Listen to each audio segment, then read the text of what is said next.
शब्द स्वरूप परम पूज्य स्वामी जी महाराज के श्री चरणों में कोटि कोटि नमन प्रणाम करते हुए इस सत्संग समारोह में पधारे हुए सभी सत्संगी धर्म प्रेमी भाई बहनों को सादर जय गुरुदेव।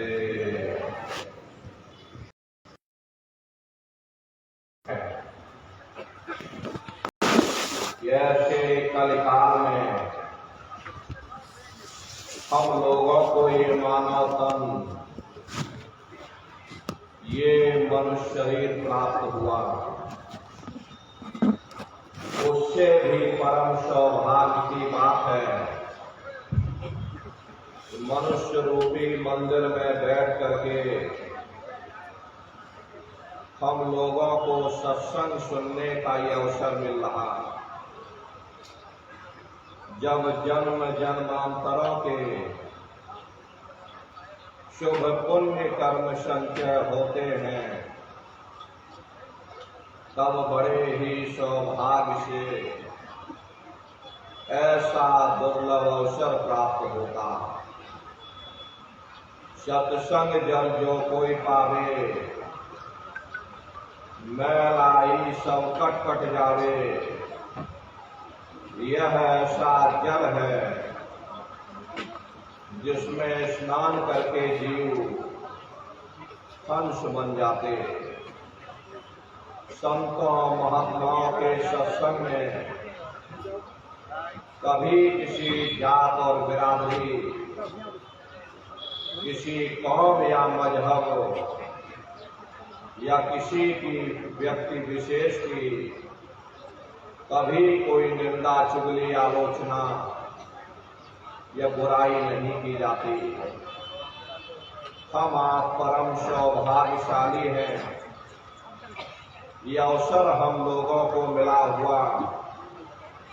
जो भी वचन वाणियां आज आपको सुनाई जाएं, प्रेम और प्यार के साथ बैठ करके एक एक वचन को बड़े ध्यान के साथ सुनिएगा, समझने की कोशिश करिएगा कि आखिर ये मनुष्य शरीर हमको क्यों मिला, क्या इसका उद्देश्य है, मरने के बाद हम कहाँ जाएंगे। इन सभी प्रश्नों की जानकारी हम लोगों को सत्संग के माध्यम से प्राप्त होगी। इसलिए प्रेमी भाई बहनों, एक एक वचन को बड़े ध्यान के साथ सुनने और समझने की कोशिश करिएगा, क्योंकि ये सत्संग है। ये महात्माओं की अजर अमर वाणियां हैं। संतों महात्माओं के सत्संग में कभी किसी की निंदा चुगली, किसी की बुराई नहीं की जाती। हरे नर नारियों, जब हम लोग इस संसार में पैदा हुए तो ना कोई जात और बिरादरी लेकर के आया, ना कोई कौम या मजहब लेकर के आया, ना कोई अपना नाम लेकर के आया। सिर्फ नंगे रोते हुए हम लोग इस संसार में पैदा हो गए। बाद में जो औजार उस परम पिता परमात्मा ने बख्शे, मन बुद्धि और चित्त, उससे जब हमारे अंदर चेतना आ गई, तब हमारा नाम पड़ गया। कर्म के अनुसार हमारी जाति बन गई। धीरे धीरे हमारा फैलाव दुनिया में होता चला गया। हमने बाल बच्चे बना लिए, हमने रिश्ते नातेदार बना लिए, हमने कुटुंब परिवार वाले बना लिए। हमने जमीन और जायदाद हासिल कर ली और इसको अपना समझ करके हम आप यहीं पर बैठ गए। फिर जब जाने का वक्त आया, फिर आपको यहां से खाली हाथ भेज दिया गया। ना आपके साथ आपका नाम गया, ना आपके साथ जात और बिरादरी गई, ना आपके साथ जमीन और जायदाद गई। जिस छाया को प्राप्त करने के लिए आपने अपना पूरा जीवन गुजार दिया, तो न माया हाथ में आई और न छाया हाथ में आई। खाली हाथ आए थे और खाली ही हाथ आपको यहां से वापस भेज दिया गया।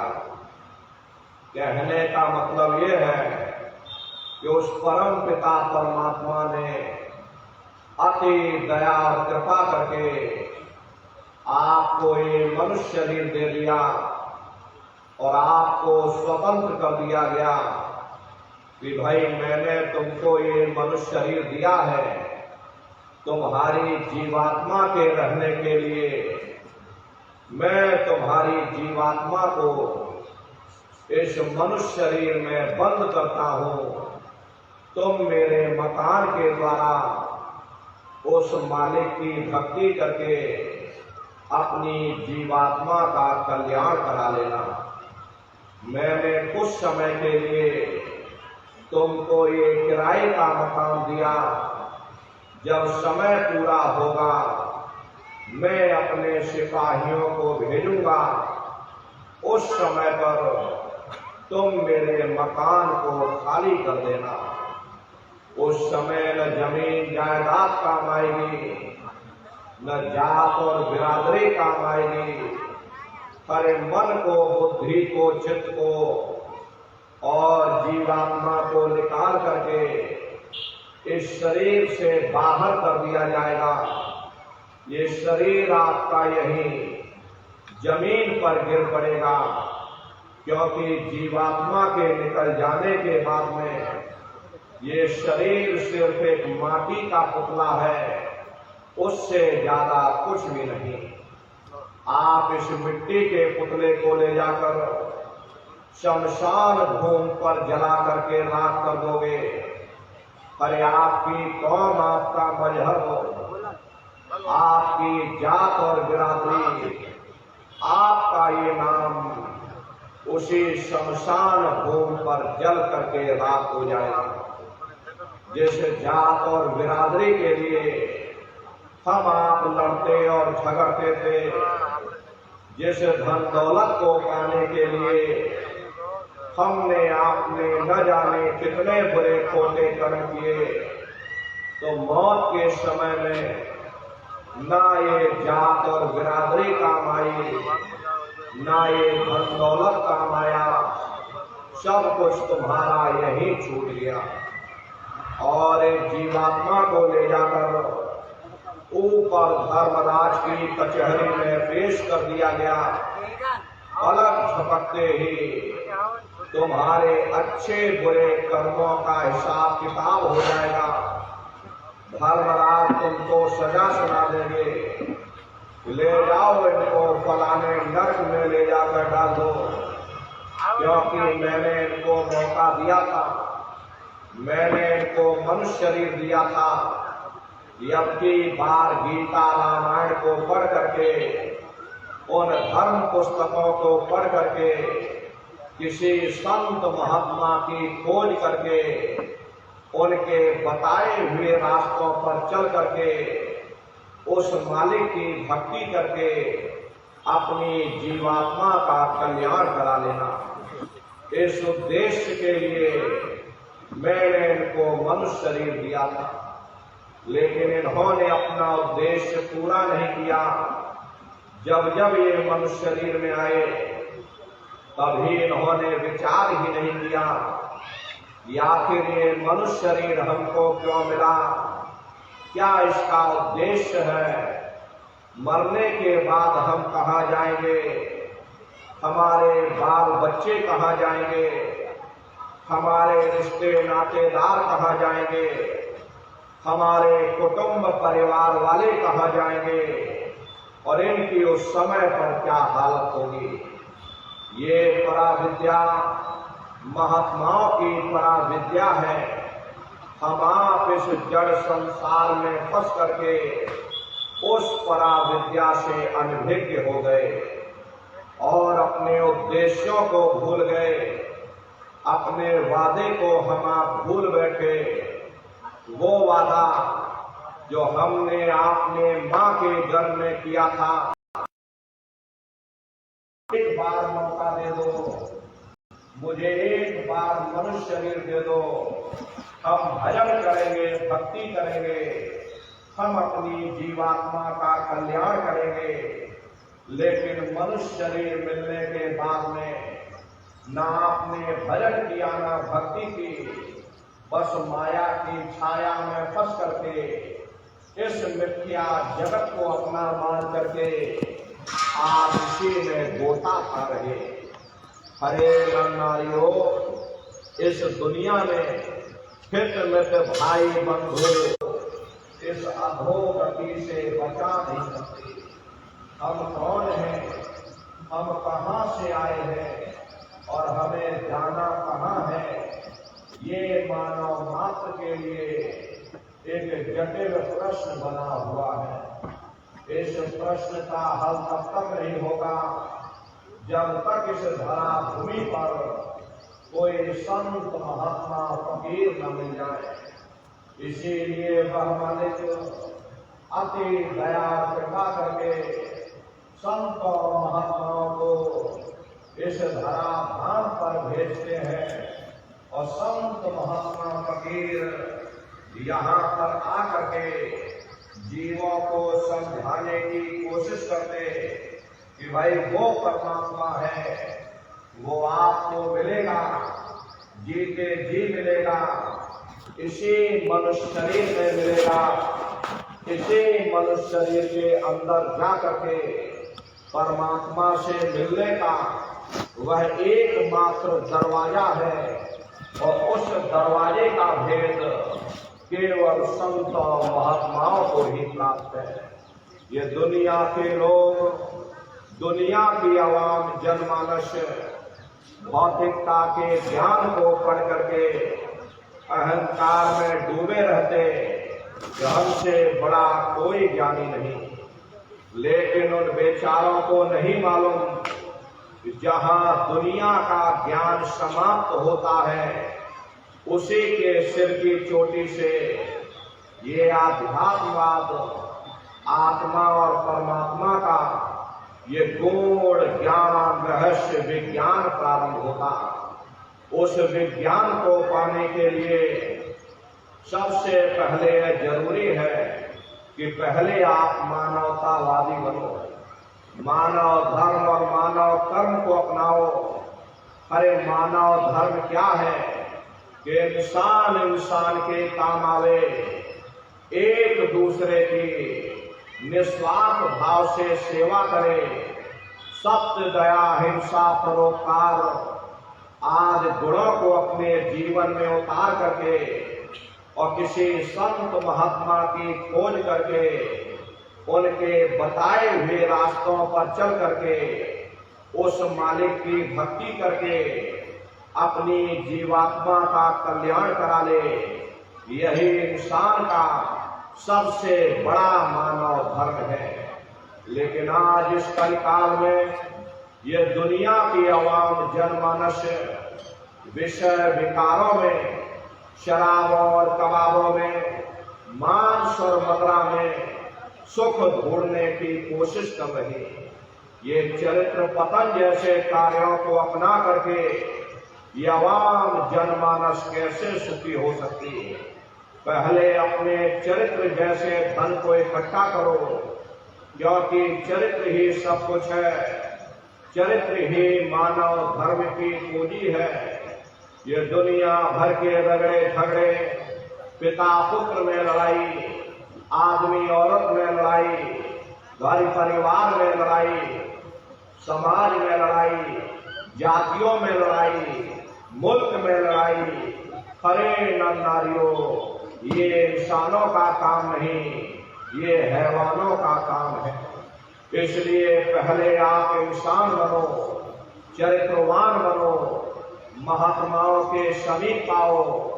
वे जो दया का प्रसाद दें उसे खुशी खुशी लेकर के अपने निज घर को जाओ, जहां न फिर जन्मना है और ना ही फिर मरना।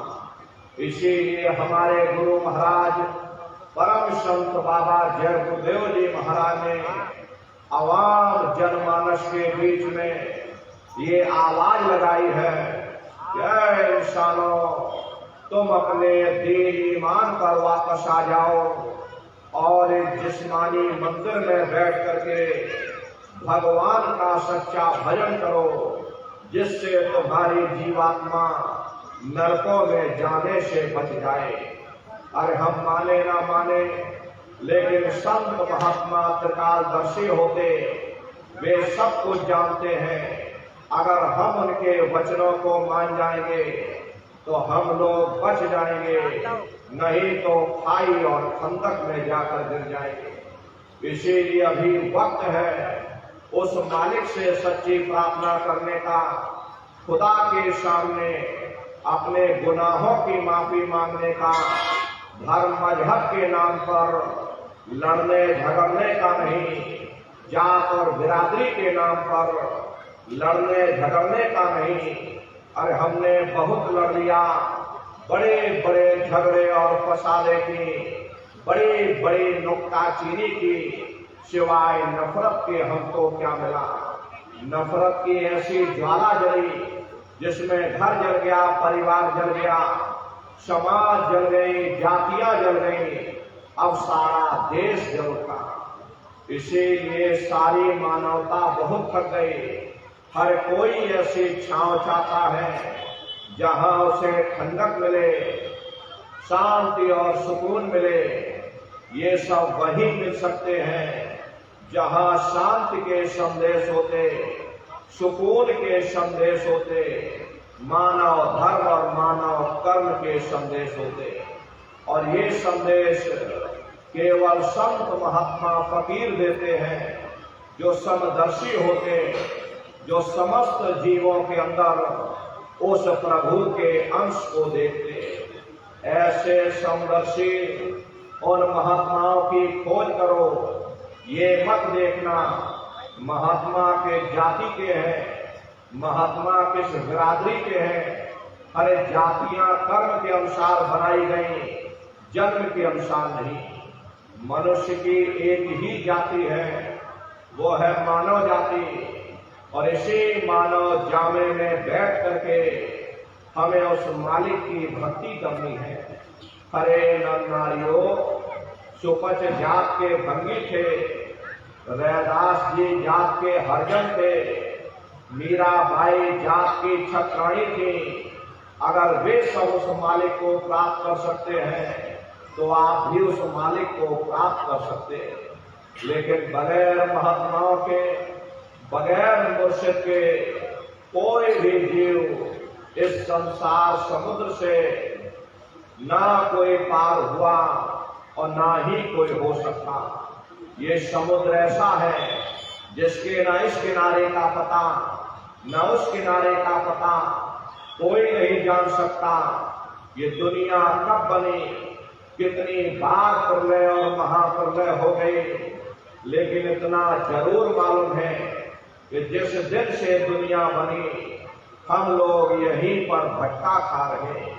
अगर इधर से हवा चली तो नैया हमारी उधर चली गई, और अगर उधर से हवा चली तो हमारी नैया जगमगाते हुए उधर चली गई। न जाने कितने युग और कल्प बीत गए, लेकिन हमारी ये नैया आज तक इस भवसागर से किनारे नहीं लगी। इसलिए नारियों, सौभाग्य से वक्त का इतना बड़ा वरदान आपको मिला, ये मानव तन आपको मिल गया। न जाने किस महात्मा की दया हो गई, न जाने कौन से जन्म जन्मांतरों के शुभ पुण्य कर्मोदय हो गए, जो आपको ये मनुष्य शरीर मिल गया, अरे अब की बार मौका मिल गया, समय रहते हुए अपनी जीवात्मा के कल्याण के लिए थोड़ा बहुत विचार करिएगा, वरना ये समय तुम्हारा निकलता चला जा रहा। मिले नरदेह तुमको, बनाओ काश कुछ अपना, और बचो मत आए जग में, जानियो रैन का सपना। हरे प्रेमी भाई बहनों, जैसे रात में हम लोग स्वप्न देखते हैं, हालांकि उस समय पर हमें स्वप्न सच मालूम पड़ता, असली प्रतीत मालूम होता, लेकिन जब हम सुबह उठते हैं, जब हमारी आंखें खुलती हैं, तब हमें होश आता, नहीं भाई हम तो स्वप्न देख रहे थे, ये सब भ्रम है। ठीक उसी प्रकार से ये दुनिया भी 10, 20, 100 साल का स्वप्न है। अब आप कहोगे हम जाग रहे हैं, परंतु प्रेमी भाई बहनों, ऐसा हरगिज नहीं है। जिस दिन मौत का वक्त आएगा, अरे आप रोगे, हाय हाय करके चिल्लाओगे कि हाय हमने सारी जिंदगी यूं ही स्वप्न में गुजार दी, जागने का समय तो अभी आया था, जो कुछ करना था अभी करना था। लेकिन प्रेमी भाई बहनों, अब पछताए हो क्या जब चिड़िया चुग गई खेत। महात्मा प्रेम से जीवों को समझाते हैं कि भाई देह और ग्रेह सब झूठा, भरम में काहे को खपना, ये घर बार हमारा अपना नहीं, हरे पराया देश है, ये सराय खाना है, ये मुसाफिर खाना है, ये शरीर भी तुम्हारा अपना नहीं, ये भी काल का पिंजरा है, किराए का मकान है, पराया मकान है।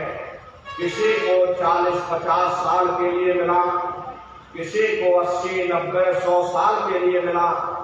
पर जितने जितने श्वास उस मालिक ने बख्शे हैं, उसे भुगतने के बाद में हमें शरीर को यही छोड़ जाना। श्वास बुधारा नित ही जारी, एक दिन खाली चाम। हरे प्रेमी भाई बहनों, एक तालाब पानी से चाहे कितना भी क्यों ना भरा हो, आप एक छोटी सी नाली काटकर खोल दीजिए, तालाब में छोटा सा छेद कर दीजिए, तो सारा पानी ही तालाब से बाहर निकल जाएगा। ठीक उसी प्रकार से हमारा ये शरीर भी श्वासों का भंडार है। जब तक श्वासों का भंडार जारी है, हम दुनिया के काम काज में फंसे हुए, दुनिया के कारोबार में उलझे हुए, लेकिन जिस वक्त ये श्वासों का भंडार खाली होगा, अरे टेलीफोन खड़क जाएंगे, तार पहुंच जाएंगे, संदेश पहुंच जाएंगे, सब रिश्ते नातेदार सब जैसे तिनका टूट गया, तेरा मेरा रिश्ता नाता टूट गया।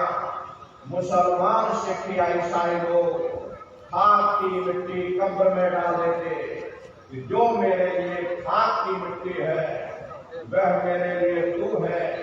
मामूली कष्ट नहीं होता, मौत के समय में घनघोर पीड़ा होती है। सहजो बाई ने उस पीड़ा को बयान किया कि सहजो मौतें आईया, अंग अंग दिया तो, और हिया जरे छाती पटे, उठे पीर घन घोर। गुरु महाराज सत्संग में फरमाते थे, जैसे 1 लाख भिक्षु एक साथ मिल करके हमारे जिस्म पर डंक मारे, उससे भी लाखों करोड़ों गुना ज्यादा मौत के समय में दर्द होता है। जब मृत्यु आती है तो किस तरह से प्राण निकलते, प्राणों के निकलने की क्या प्रक्रिया होती है, जरा उसे भी आप लोग समझ लीजिए। देखो प्रेमी भाई बहनों, जैसे संसार में महाप्रलय आती, महाप्रलय के समय क्या होता, सबसे पहले पूरी पृथ्वी ढह जाती। ये पृथ्वी पानी में घुल करके और पानी बन जाती है। मानव सृष्टि की तरह एक बड़ी कयामत है और शरीर की तरह एक छोटी कयामत है। तो जैसे ही मौत आएगी, सबसे पहले खुदा चक्र टूटेगा। सिमटत भास श्वास उठ जावे, प्राणपति जब सिमट समावे, उस समय हमारी श्वासें रुक जाएंगी, शरीर की चेतना पीछे सिमटने लगेगी। तो सबसे पहले खुदा चक्र ही टूटेगा, क्योंकि खुदा चक्र में पृथ्वी का वास होता। खुदा चक्र टूट करके ऊपर इंद्रिय चक्र में समा जाएगा। इंद्रिय चक्र में जल का वास होता, यानी जल में पृथ्वी को घोल दिया। फिर जब इंद्रिय चक्र टूटेगा तो ऊपर नाभि चक्र में समा जाएगा। नाभि चक्र में अग्नि का वास होता, यानी अग्नि ने फिर जल को सुखा दिया। ये नीचे से सिमटाव होता है। फिर जब ये नाभि चक्र टूटेगा तो हृदय चक्र में समा जाएगा। हृदय चक्र में वायु का वास होता, यानी वायु ने अग्नि को अपने में समाहित कर दिया और इस तरह से वायु आकाश में उड़ गई। जब यह कर्म तराई उपजावे, बुद्धि सुरत की यान दबावे, जब यह जीवात्मा पांचों तत्वों को लांग करके जल पृथ्वी अग्नि वायु आकाश पांचों तत्वों को लांग करके ऊपर आती है, तो काल दार में आन दबानी और जब ढल के नैनन से पानी, जब काल अपनी दार में दबाता उस समय नेत्रों से पानी निकलता। इंद्रियां टूट टूट करके चकनाचूर हो जाती। सब रिश्ते नातेदार खड़े रहेंगे, डॉक्टर वैद्य हकीम सब आपको घेरे रह जाएंगे, लेकिन आप अपनी पीड़ा को